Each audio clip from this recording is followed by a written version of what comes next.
Rumors spread like wildfire at my school. I was extremely terrified that I was going to get in trouble for something I didn't even do. So I am 18 years old, and I've known God my whole life. I know there was a greater being out there somewhere watching over me, but I didn't really have my first encounter with him until I was around 14 or 15 years old. Well, I was in 8th grade at the time, and I was just in a really dark place in my mind. I felt really upset, upset that I wasn't fulfilling something that I wanted to do, that I didn't know where my place was. I didn't know who I was. I didn't know who I wanted to be. As like a teenager about to go into high school can be really stressful, especially when high school is really all about knowing what career you're going to choose or knowing what you're going to do later on in life. And it just felt like there was so much pressure on me that I just wanted to just disappear. It was just a time in my life where it's just like I thought about running away. I thought about just stepping out for a while, just not being a distraction, a burden to anyone else. That's when I started going to church more often, and instead of just like sitting there attending, I started actually paying attention, listening to what was being said. And well, just one of the youth leaders at the time just told me, you're still a kid. Like, you can be a kid, and no matter what you do, no matter where you're at, no matter where you're going, just know that God always has your back. Just know that God will always love you. And if you need proof of that, it's in the Bible. It's throughout your life. It's on the clothes that you wear. It's under the roof that you sleep in, and it's who you are. After that, I just started deep diving into the Bible about like where we're from, what we are made of. And there's multiple stories in the Bible, but one that really stuck out to me was the story of when Jesus called Peter out into the water. Peter had doubt. Peter had fear. He felt that he was going to sink. He was going to die, and he took his eyes off of God. And even after that, Jesus still decided to save him. There's been a few times where I questioned whether I was doing the right thing, whether I was following the right God, as some of us would say. It's just like the world is such a bad place right now, and there's just so many tragedies going on throughout the world. It makes me just wonder, it's like, is God letting those things happen? Is God doing those things? And it had me thinking, and I dove a little bit more into the Bible, and it showed that like God doesn't do those things. He doesn't send bad things to happen to you. Like, there will be tests in life, but God doesn't send them. The devil actually sends them to you. God doesn't do anything to harm you. Only the devil will seek to harm you.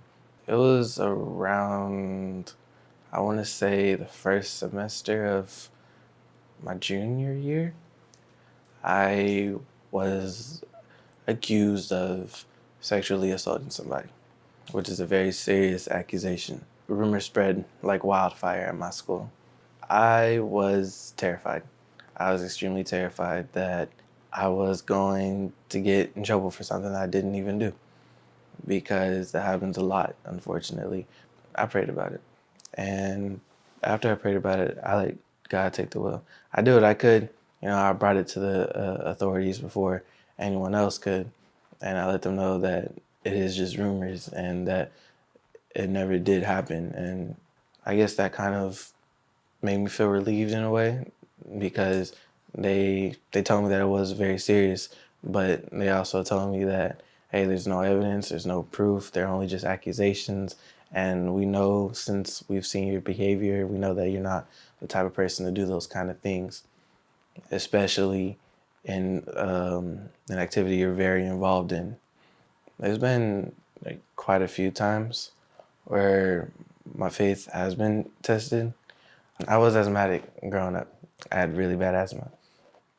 I would be to the point to where if I didn't have my inhaler like at least once a day, my vision would get very blurry. It got really bad to the point where I just started questioning. I was like, why is this happening to me?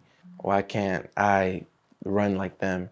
I learned that just because I can't do one thing doesn't mean that I can't do everything else.